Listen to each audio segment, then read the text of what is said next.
श्री आस्करण जी महाराज नाम के महाभागवत हुए हैं, जो अपने लोग नाम कीर्तन करते हैं श्रृंगार आरती के बाद।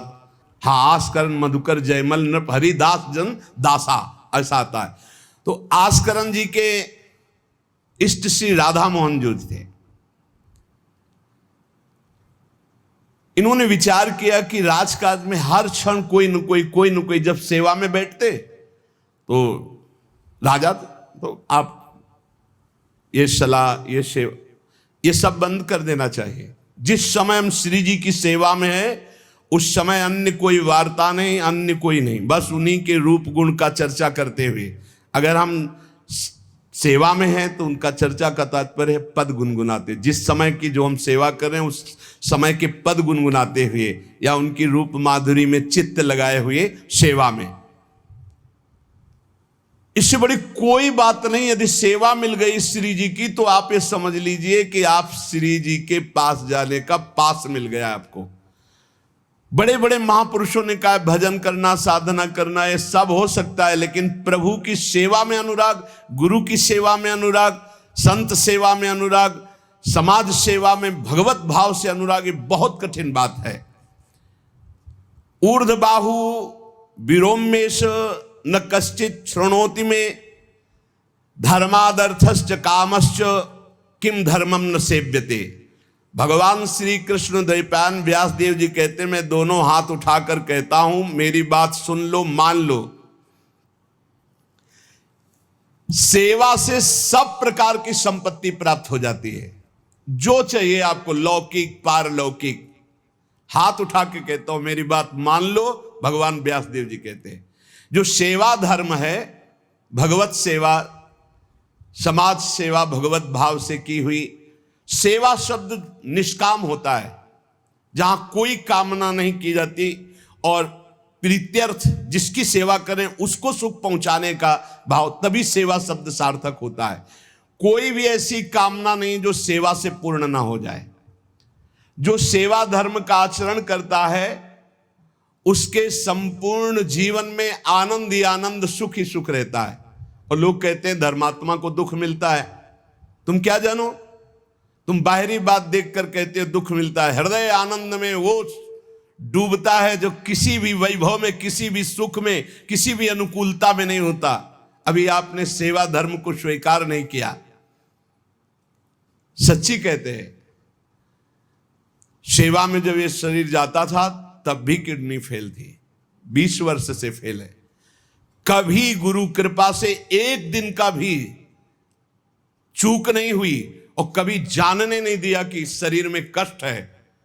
7 बजे से लेके कभी कभी 11 बजे तक सेवा का सौभाग्य मिलता, बिल्कुल कभी नहीं जानने दिया। बड़ी से बड़ी सेवा की जो आज्ञा हुई तो वही गुरु बल सब कार्य कराता था। कहीं सेवा में कभी ऐसा में नहीं, जब सेवा के बाद आए तो भले लेट गए, फिर सामर्थ्य नहीं रही भिक्षा भी मांगने की, पर जब सेवा में गए तो एक अपार सामर्थ्य गुरु कृपा से आ जाती थी। सेवा में एक अद्भुत सामर्थ्य है। समस्त कामनाओं के बीज, वासनाओं का नाश करने की सामर्थ्य भगवत सेवा में है।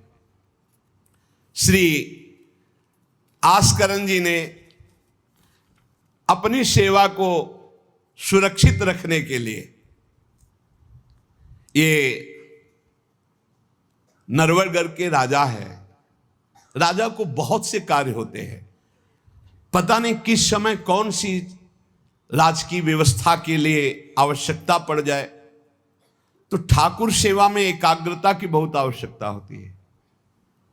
पत्रावली तो सिर्फ पत्रावली पे ध्यान है, इधर उधर नहीं, नहीं तो पत्रावली बिगड़ जाएगी, वो पत्रावली मानी नहीं जाएगी आपकी।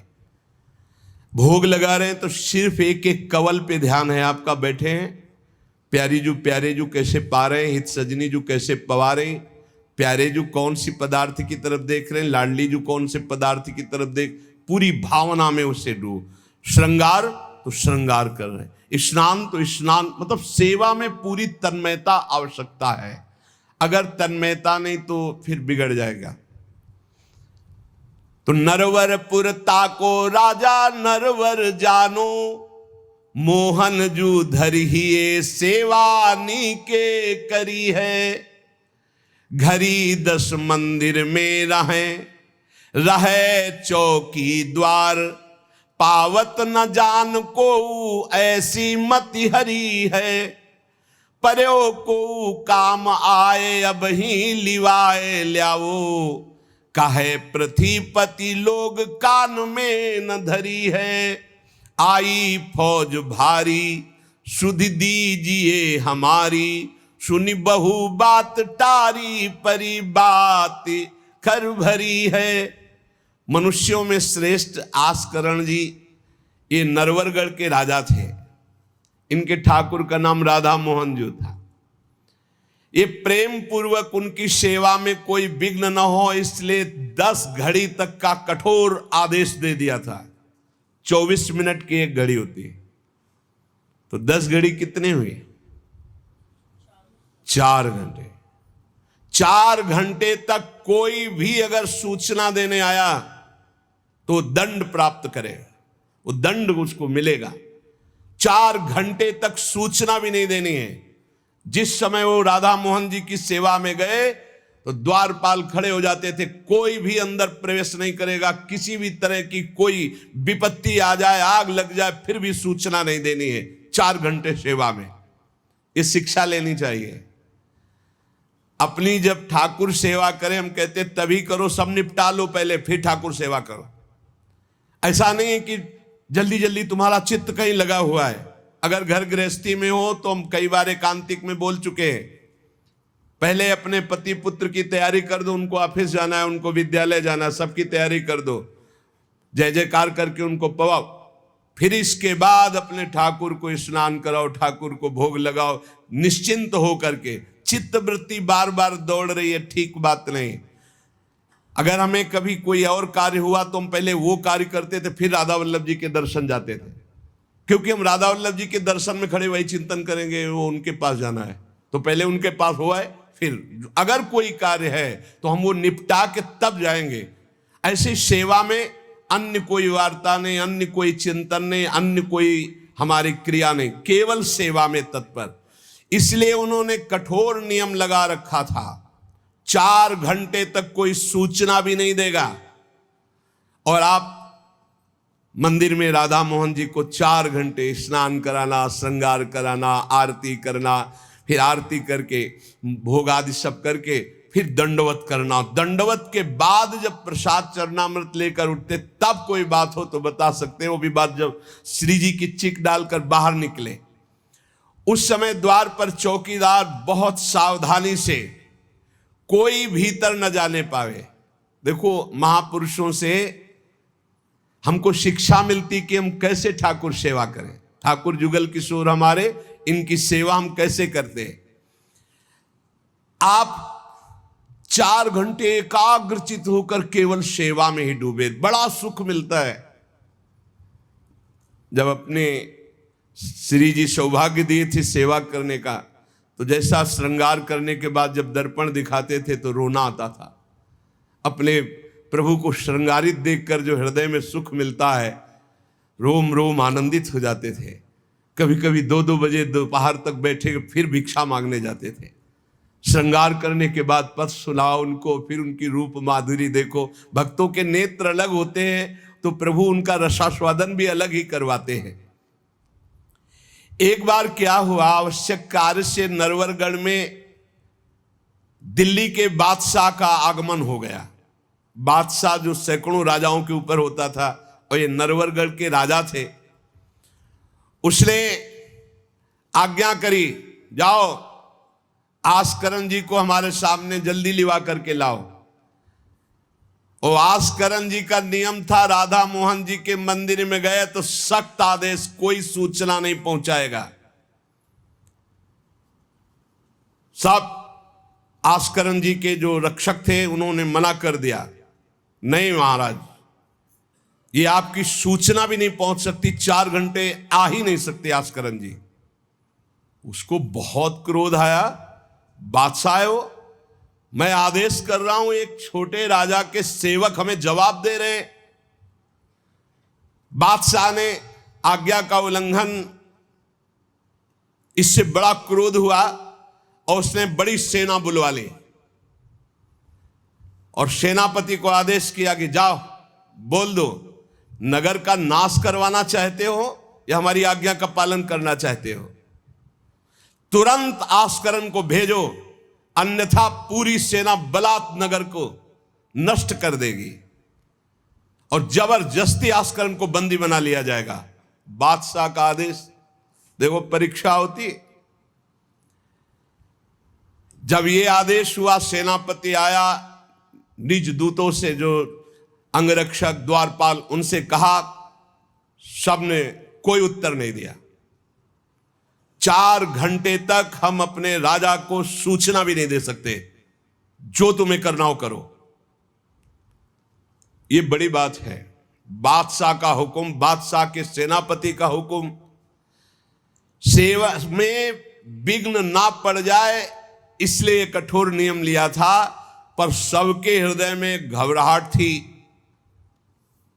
कि अब क्या होगा जब बादशाह नाराज हो गया, सेना आ गई, सेनापति आ गए, अब क्या होगा।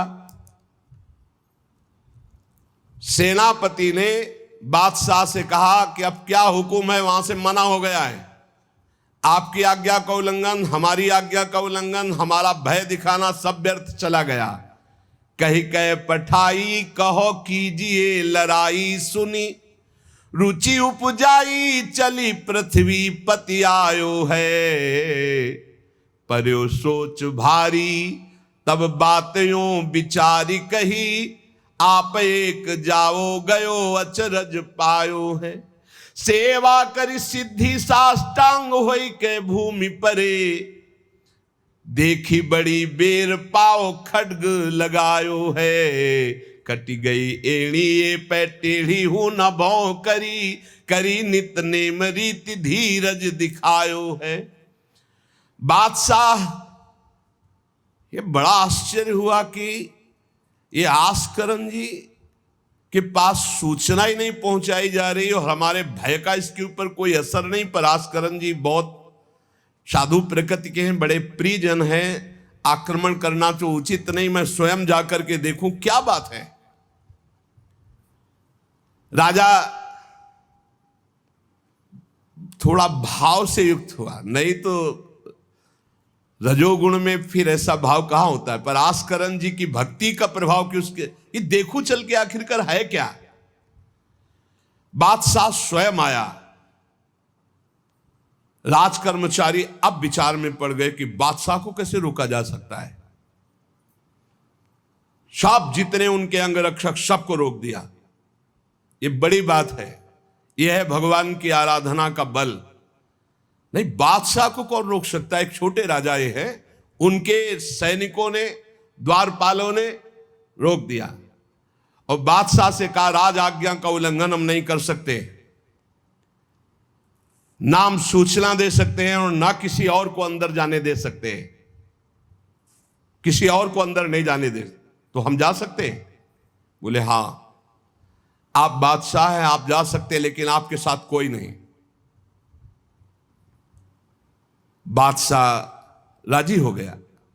देखे आखिरकार अंदर क्या है। वहां जाके देखा तो आस्करन जी की सेवा हो चुकी थी संपूर्ण।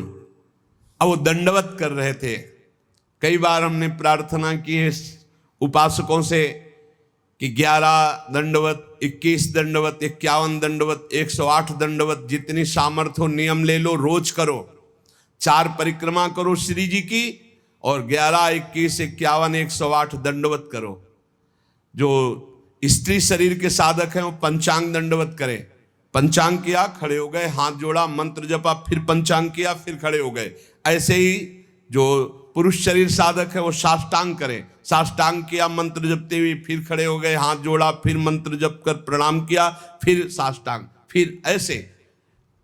हमें लगता है कि होती होगी दंडवत, करते होंगे, क्योंकि ये नियम तो बहुत पहले से दिया और ये करना ही चाहिए। सच्ची कहते हैं बड़ा सुख मिलता है जब अपने इष्ट के चरणों में साष्टांग लौट कर और उनकी तरफ देखते हुए। बहुत कृपा होती, बहुत कृपा होती। यावत स्वस्थमिदम कलेवरम यावत च दूरे जरा, जब तक ये शरीर स्वस्थ है बुढ़ापा दूर है। आनंद लूट लो भाई, ये कमाने का समय गंवाने का नहीं है। आस्करन जी अपने ठाकुर की संपूर्ण सेवा करके दंडवत अपनी पूरी कर रहे थे। अब जैसे 108 दंडवत तो समय लगेगा। हमने देखा है पूज्य सदगुरुदेव भगवान को अस्वस्थ शरीर में, अस्वस्थ अवस्था होने पर भी, बुखार है पर दंडवती अपनी पूरी करते हुए, नियमावली पूरी करते हुए देखा। क्योंकि जैसे ब्रज की 84 कोस की परिक्रमा में तो श्री जी साथ थी, बहुत थकान, बहुत शरीर कष्ट में, पर आप अपनी दंडवती जरूर पूरी करते। गुरुदेव भगवान को देखा। महापुरुष नियमनिष्ठ होते हैं, जो नियम ले लिया उससे तोड़ते नहीं। जय बजे आरती होती है, आप देख लो, 5 मिनट के अंतर की बात नहीं कह सकते, नहीं आपको ठीक समय से आरती मिलेगी। जय बजे वो टहलने के लिए वही उनका समय होगा। महापुरुषों की पहचान होती है, उनकी एक रस दिनचर्या चलती, उनकी दिनचर्या में फर्क नहीं पड़ेगा, शरीर में भले फर्क पड़ा हो, चाहे बुखार हो, चाहे जुकाम हो, चाहे जो भी पीड़ा हो, दिनचर्या में फर्क नहीं पड़ सकता। ये महापुरुषों की पहचान होती है। आस्करन जी साष्टांग लेट करके दंडवत कर रहे थे। अब को बादशाह जाएगा तो बादशाह कोई साधारण तो है नहीं, उसकी बाजूबंद, उसके सब झनन भनन आवाज तो होती है, पता भी चलता है कि कोई आ गया। मुड़ करके भी नहीं देखा बादशाह की तरफ, बस बार बार साष्टांग दंडवत, खड़ा खड़ा देखता रहा। 108 दंडवत, 2-4 हो तो बड़ी देर हो गई, ना बादशाह से बात, न सलाम, न कोई, बस वो अपनी साष्टांग दंड। ये होना चाहिए। आप श्रृंगार कर रहे हैं तो श्रृंगार में ही दृष्टि होनी चाहिए। दंडवत कर रहे हैं तो किसी की तरफ नहीं, सिर्फ दंडवत के सामने प्रिया प्रीतम है, हम बार बार दंडवत कर रहे हैं। ये उपासकों की एक एकाग्रता होती है। भला सोचो, बादशाह पास खड़ा है तो ऐसे लेटे लेटे भी तो देख सकते थे, बिल्कुल नहीं देखा। राजा को, बादशाह को बड़ा आवेश आया कि इतनी देर से मैं खड़ा हूं, पहले तो वहीं सब नाना करते रहे, इतनी देर से खड़ा हूं, ना कोई प्रणाम, ना नमस्कार, ना हमारी तरफ देख रहा है, क्या है। तलवार निकाली और साष्टांग दंडवत कर रहे थे तो मारा, एक पैर की एड़ी कट गई, एड़ी कट गई, खून बह रहा है। साष्टांग दंडवत, फिर खड़े, फिर साष्टांग दंडवत, फिर खड़े, फिर साष्टांग दंडवत, बिल्कुल नहीं देख रहे कि एड़ी कट गई। सोचो जरा, ये भक्त की निष्ठा है उपासना की। या तो अगर एक चींटी काटेगी तो थोड़ी देर लौट करके पहले देखेंगे क्या हो रहा है, फिर दंडवत। एड़ी कट गई, लेकिन किसने काटा, ना ये बात देखी। एड़ी कटना कोई साधारण बात समझते हो? तलवार से पूरी एड़ी काट दी, कोई दुख नहीं, रक्तस्राव हो रहा है। अपने नियमानुसार कटी गई एड़ी, ए पे टेढ़ी हूं न भौं करी, ना तो आह निकला ना गुस्साई कि किसने ऐसा कर दिया। करी नित नेम रीति धीरज दिखा, धैर्य पूर्वक 108 दंडवत पूरी की। पूरा जब संपन्न कर लिया, इसके बाद पीछे हटे, चिक गिराई, क्योंकि समझ चुके थे कि ये तलवार चलाने की हमारे ऊपर हिम्मत केवल बादशाह की हो सकती, दूसरे की नहीं। कोई साधारण राजा नहीं, महाभागवत और महाबली है। इसलिए हमारे ठाकुर का सुखपूर्वक अपशयन हो।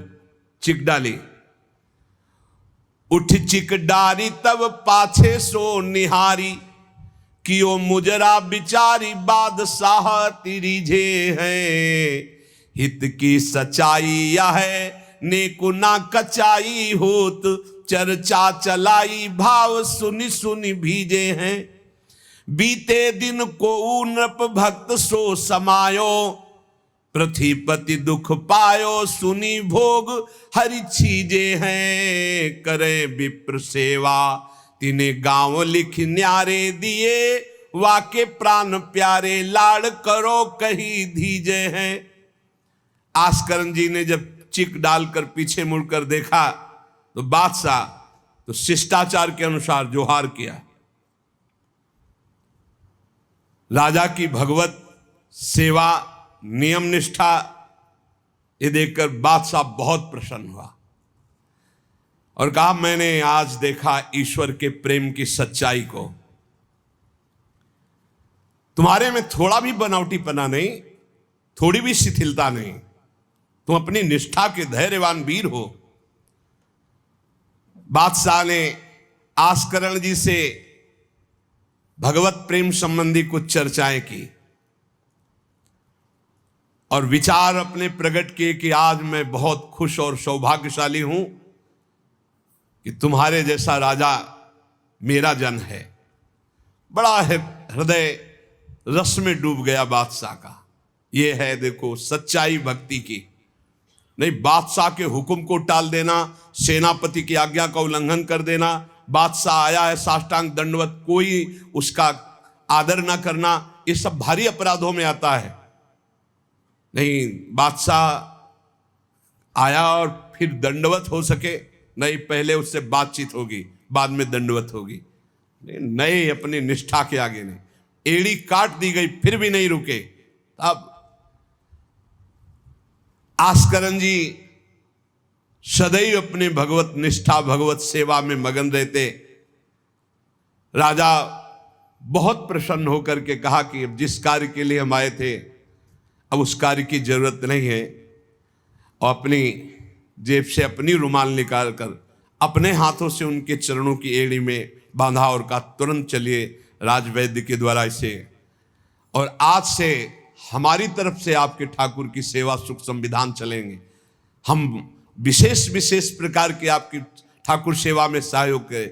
आस्करण जी ने कहा भगवत कृपा है, सब भगवत कृपा है, सेवा यथार्थ रूप से चल रही है।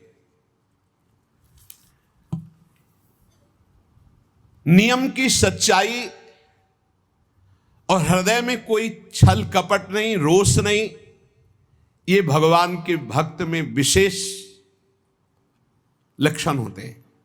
भगवान के भक्त में छल कपट नहीं और अपराध करने वाले पर भी रोष नहीं। उमा संत कई यही बड़ाई, मंद करत जो करे भलाई। अगर सच्ची आराधना सच्चा प्रेम तो सबको बदलना पड़ेगा। बादशाह का भाव बदल गया, जो आवेश में था क्रोध में था। सच्चाई से अगर थोड़ी भी ठाकुर सेवा की जाए तो माया पर विजय प्राप्त की जा सकती है।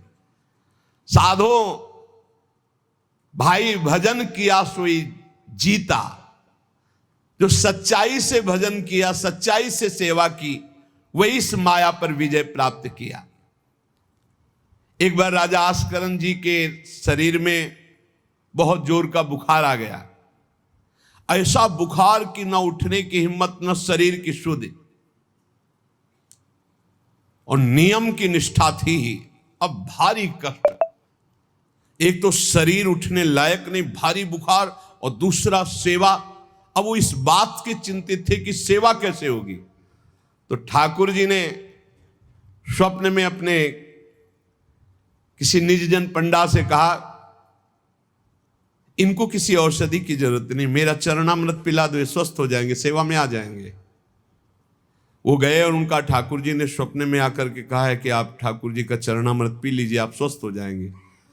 वैसे तो चरणामृत रोज ही लेते थे, सेवा में जाने के पहले ठाकुर जी का चरणामृत जो पूर्व का था पिया, तत्काल सब खत्म हो सेवा में। बहुत बड़ी सामर्थ्य है निष्ठा में, बहुत बड़ी सामर्थ्य है ठाकुर जी के चरणामृत में। विश्वास करो, जो रोज चरणामृत पीता है अकाल मृत्यु नहीं हो सकती। अकाल मृत्यु हरणम सर्वव्याधि विनाशनम, कोई भी रोग परास्त नहीं कर सकता। आप रोज चरणामृत पिए। अरे भाई, आप अगर राधा नाम विराजमान किए स्नान कराते तो रोज श्री लाडली लाल का चरणामृत है। रामे लाडली जो धामे लाल जो विराजमान है, प्रिया प्रीतम राधा नाम में विराजमान है। आप अगर सेवा नहीं विराजमान किए हुए हो तो विराजमान कर लो, जीवन काहे व्यर्थ करोगे। लेकिन जब तक सेवा ना विराजमान करो तो चले जाओ बिहारी जो, राधा वल्लभ जो, राधा रमण जो, राधा दो, कहीं भी मांगो चरणामृत मिल जाएगा। और रोज उसी में जल मिला करके रोज एक ढक्कन रोज चरणामृत ले। अकाल मृत्यु हरणम सर्वव्याधि विनाशनम श्री कृष्ण पादोदकम पीत्वा पुनर्जन्म न विद्यते। जो रोज चरणामृत पीता है उसका पुनर्जन्म नहीं होगा। बड़ा से बड़ा रोग आएगा लेकिन उसको पीड़ा नहीं पहुंचा पाएगा, अकाल मृत्यु नहीं होगी। तो स्वप्न में ठाकुर जी ने कहा चरणामृत दे दो, सब सामर्थ आ जाएगी। एक बार राजा ने द्वेषवश सेना लेकर, किसी दूसरे राजा ने आपके ऊपर चढ़ाई कर दी, तो आपने व्यर्थ की खून खराबी ना हो, ललकार सुनकर भी आप सेना सहित संग्राम भूमि में ये विचार किया कि युद्ध करने से बहुत लोगों का नाश होता है, इसलिए अपने सब महारथियों को बुलाया और कहा नाम कीर्तन करो। जहां युद्ध के लिए ललकार हो रही वहां नाम कीर्तन शुरू कर दिया। नाम कीर्तन इतनी जोर का कि आनंद में सब झूम रहे, और उधर एक बादल की ऐसी टुकड़ी आई कि इतने ओले बरसे कि जो विपक्षी सेना थी, मैं राजा और विपक्षी सेना सब भाग गए और ये अपनी तरफ कीर्तन ही करते रहे, लड़ना ही नहीं पड़ा।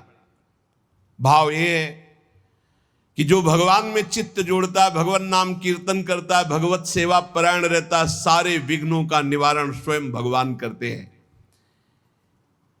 एक बड़ा सुंदर प्रसंग श्री जयमल जी का आता है। जयमल जी भी नियमनिष्ठ महापुरुष, ये भगवान श्री श्यामा श्याम के अनन्य उपासक थे। हरिवंश महाप्रभु के निज जनों में इनका भी नाम आता है, जयमल जी का। इनके हृदय में जैसे आस्करन जी की निष्ठा थी, उस वैसी निष्ठा थी सेवा की। इन्होंने भी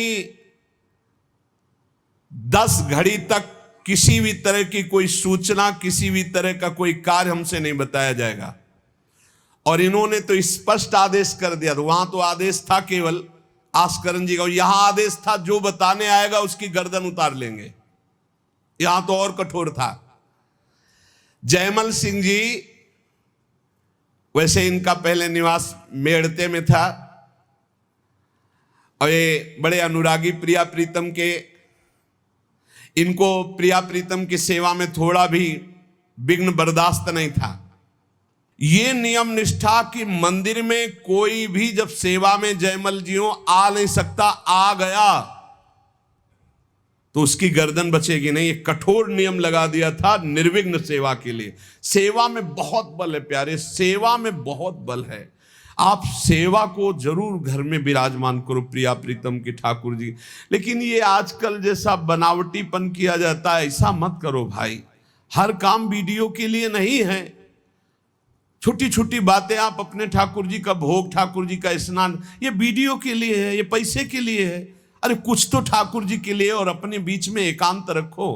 चलो गान बजान है, ठाकुर जी की ऐसी बातें हैं जो आनंद ले, सब वो बात तो ठीक है, लेकिन आप स्नान करा रहे हो, आप ठाकुर जी को भोग लगा रहे हो, आप ठाकुर जी की ये बातें तो गुप्त रखो। ये अपने और ठाकुर के प्यार के विषय की बातें तो गुप्त रखो। ये सब वीडियो के लिए नहीं होता है। कुछ मंगल जगत का हो सके, कैसे अष्टयाम सेवा करते हैं, वो बातें तो ठीक है, लेकिन आप लोग अपने घरों में जो ठाकुर विराजमान के सब बातें वीडियो में मत। अब आजकल हर उद्देश्य वीडियो का होता जा रहा है। छुपाने की तो बातें कुछ नहीं हो रही, हर बात छपाने की हो रही। सत्संग है, एकांतिक है, कुछ कीर्तन है, कुछ भजन की बातें हैं, वो तो चलो लोक मंगल के लिए, लेकिन अपने ठाकुर की जो विशिष्ट एकांतिक सेवाएं हैं वो बातें गुप्त रखनी चाहिए। ऐसा नहीं कि जो पर्दा करके अपने ठाकुर जी का स्नान कर रहे हैं, पत्रा, हाँ आप श्रृंगार करके आ गए, आप दर्शन करो, आरती करो, सब कोई, जैसे राधा वल्लभ जी की देखो आरती के दर्शन होते, लेकिन आप दर्शन नहीं कर सकते कैसे स्नान कराया जाता है। आप अंदर दर्शन नहीं कर सकते कैसे भोग लगाया जाता है।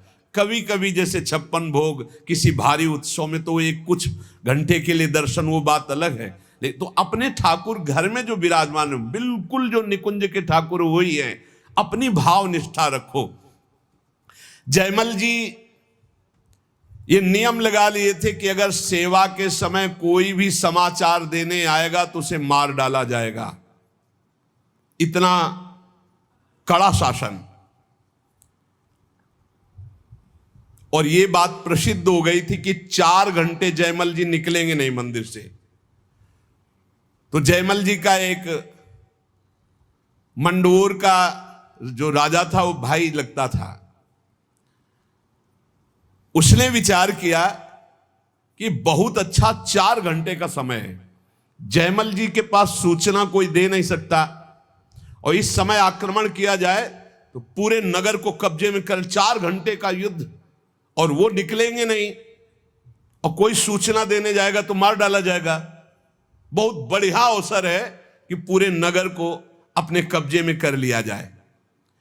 भारी सेना चारों तरफ से पूरे नगर को घेर लिया गया।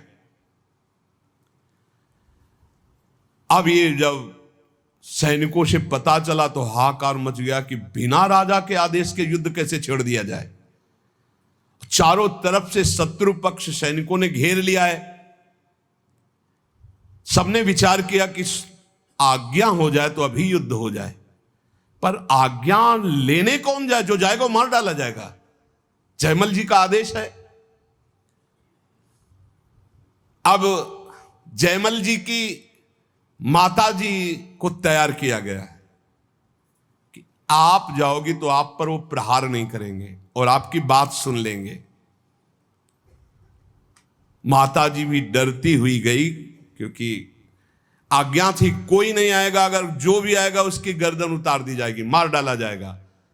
माता जी को इसीलिए भेजा गया कि बस आप केवल सूचना दे दो और वो आज्ञा दे दे, संभाल तो सब यहां लेंगे, आज्ञा दे दे। वो गई, जयमल जी ठाकुर जी की श्रृंगार में थे, पीछे से कहा, बेटा शत्रु पक्ष ने पूरे नगर को घेर रखा है, तुम्हारी क्या आज्ञा है? उन्होंने उत्तर दिया, भगवान सब भली करेंगे और आप जाओ। दूसरा शब्द नहीं, भगवान सब भली करेंगे, और इशारा किया। अगर दूसरा होता तो प्रण पूरा करते, लेकिन मां है इसलिए इशारा किया, वापस चली जाओ। मुड़ के नहीं देखा, बस एक शब्द का, भगवान सब भली करेंगे। यह नहीं कहा कि युद्ध प्रारंभ कर दो, मैं सेवा करके आऊंगा, ऐसा कुछ नहीं।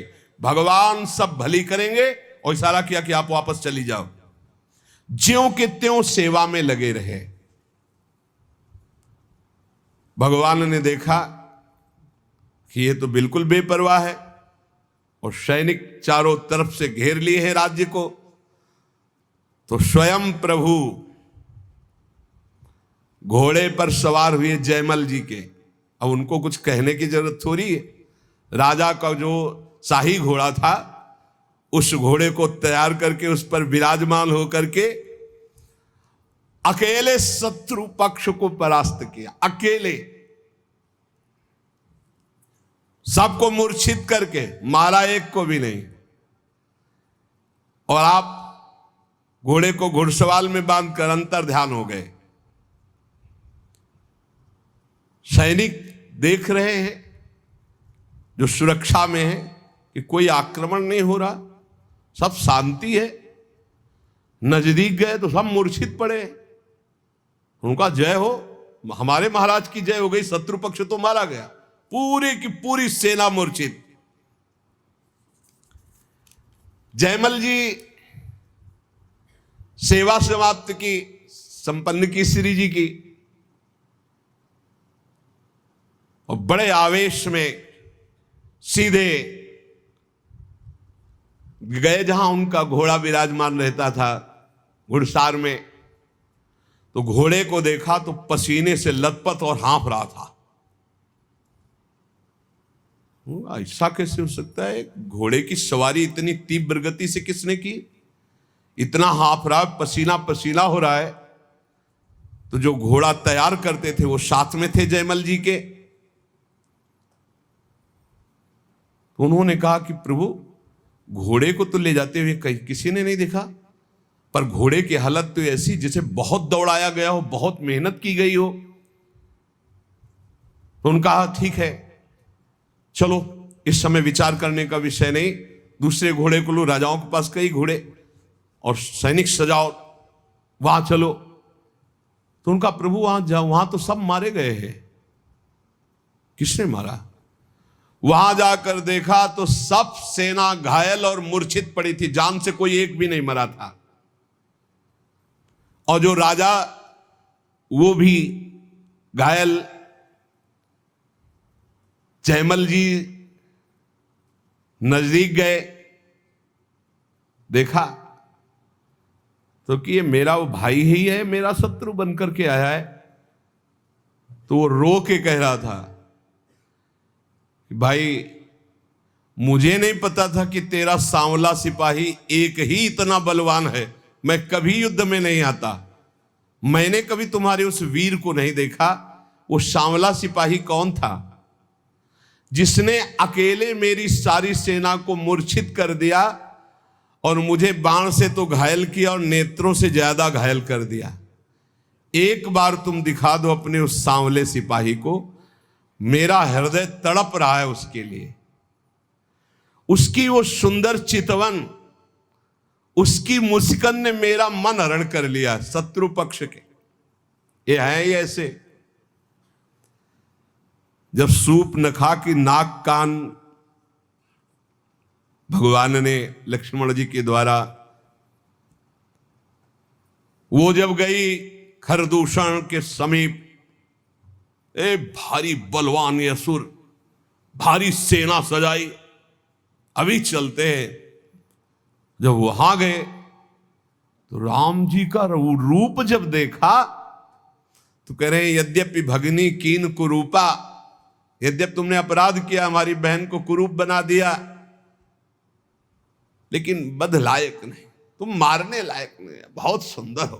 राक्षस लोग कह रहे हैं, इतने सुंदर प्रभु, और मुस्कुराहट प्रभु के देख के कह रहे कि यद्यपि तुमने अपराध किया है, मेरी बहन को ऐसा कुरूप कर दिया, पर तुम मारने लायक नहीं, दर्शन करने लायक हो। सुनो, हम तुम्हारा कुछ भी नहीं करेंगे, सुनते तुम्हारी पत्नी बहुत सुंदर, दे दो, बदला हो जाएगा और तुम जाओ। भगवान ने क्षण में नष्ट कर दिया। बैरी भी जिनको प्यार करे वो प्रभु का रूप है। ये बैरी राजा क्या कह रहे, बाणों से तो घायल ही कर दिया, नेत्रों से भी घायल कर दिया। एक बार उसको दिखा दो जो आपका सिपाही है, सांवला सिपाही। श्री जयमल जी ने प्रेम विभोर होकर कहा, तुमने देखा, मेरे तो नयन तरस गए, तुम्हें दिखाई दिए, आज तक मैंने नहीं देखा। और जयमल जी के अश्रु चलने लगे। वो समझ गया कि ये सिपाही कोई और नहीं, जयमल जी जिनकी आराधना करते हुए भगवान श्याम सुंदर है, वो अपने भक्त की रक्षा करने के लिए आए। अहो भाग्य, दुश्मनी का भाव ही सही, पर मेरा भाई तो है ना, इस कारण भगवान ने मुझ पर कृपा की कि मुझे दर्शन का सौभाग्य मिला। और जयमल जी के चरणों में प्रणाम किया और कहा, आज के बाद कभी जिंदगी में आपसे वैर का भाव नहीं रखेंगे और आपके उसी सांवल सिपाही के ध्यान में निरंतर हम मगन रहेंगे। नित्य भगवान की सेवा करने की प्रतिज्ञा जयमल जी के शत्रु के मन में भी भक्ति प्रकाशित कर दी। यह है प्रचार। जब अंदर होता है प्रसार तो सबके हृदय में होता है प्रचार, और जब अंदर प्रसार नहीं तो बाहर प्रचार लाख करते रहो, कुछ नहीं होता। बुरा करने भक्त का आए थे तो भगवान ने उनका मंगल कर दिया। क्यों कर दिया? किसी भी तरह से भक्त का संबंध तो है, भक्त का भाई तो है ना, मंगल हो जाता है। किसी, इसीलिए कहा जाता है वो कुल, वो परिवार धन्य है। भले ही किसी भाव से सही, भगवान से जुड़े हुए भक्त के संबंध में यदि आता है उसका परम मंगल हो जाता है। जयमल जी ने लौट करके गए और अपने घोड़े को दंडवत किया कि ये भाई, ठाकुर जी की सेवा तो हम प्रगट में करते ही हैं, लेकिन तेरे सौभाग्य का वर्णन क्या करें। मेरे ठाकुर जी तेरे पर सवार हुए, घोड़े की 4 परिक्रमा की, आरती उतारी, दंडवत की और बार बार हाथ से स्पर्श करके पुलकित हो रहे हैं। ऐसे ही हैं हमारे ठाकुर जी।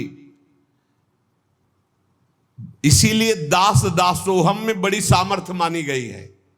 सबसे ज्यादा कृपा किस पर होती है? जो भगवान के दासों का दास होता है। घोड़े को साक्षात्कार हो गया भगवान।